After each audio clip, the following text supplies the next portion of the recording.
Problemado ka lagi sa pera. Siya ako'y may tuturo sa inyo ha. Gumamit po kayo ng pinakamataas na antas ng pera. Ay di ito yung ating 1,000 pesos. Pagtapos kailangan din po natin ng cinnamon stick mga bossing. Alam nyo po ba mga bossing ko na ang pinakamabisang pang-attract ng swerte lalo na sa pera ay ang pinakamataas na antas kagaya ng 1,000 pesos.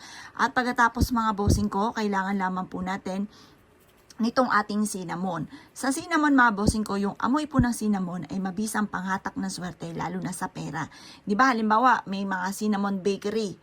Pagka naamoy nyo po siya, ay ang bango. Parang hinahata ka niya, saan kaya yung mabangong yun?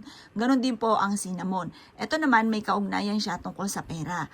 Ang gagawin nyo lamang po mga bossing ko, ang gagamitin nating cinnamon ngayon ay nakatikom. Yung nakatikom na ganyan, panghatak ng swerte sa pera, plus additional pa, siya po ay pang-attract ng, kumbaga ng pagiging kuripot. Magiging ganyan ka. Kasi ang tao nga, hindi po siya masinop sa pera, kahit anong gawing kayod ay sa wala't-wala, wala din po yan kahit maraming pera ang dumating. Kaya kailangan ito ang gagamitin natin, nakatikom po siya.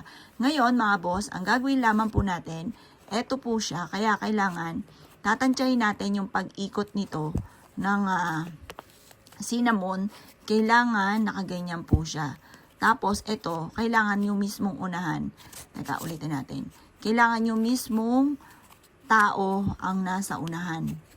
Yan. Or kaya ganito na lang. Yan. Ayan, ganyan na lang. Yan. Kailangan siya po yung nasa unahan. Ito, pag natakloban yung tao, tupiin na po natin siyang ganyan. Yan.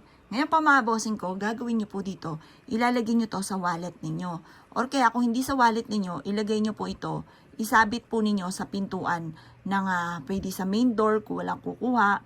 Talian nyo po siya ng parang kulay pula na ito ay nakataklob para walang makapansin. Or kaya po sa kwarto po ninyo, ang dulot po nito ay napakaswerte. Maganda, inilalagay siya sa matataas isinasabit dahil pang-atrakto ng pera.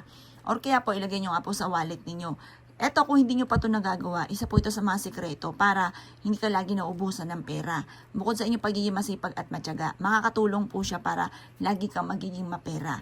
Ito po gawin nyo lang ng pasikreto ha, kasi minsan or madalas kapag ka naikukwento nyo sa iba tas hindi naniniwala, nakukontra yung ginagawa ninyo. Kaya mas mainam isikreto nyo na lamang. Kaya kung ikigagawa ng ganito mga pamamaraan, asya mga boss, good luck po sa inyo po lahat.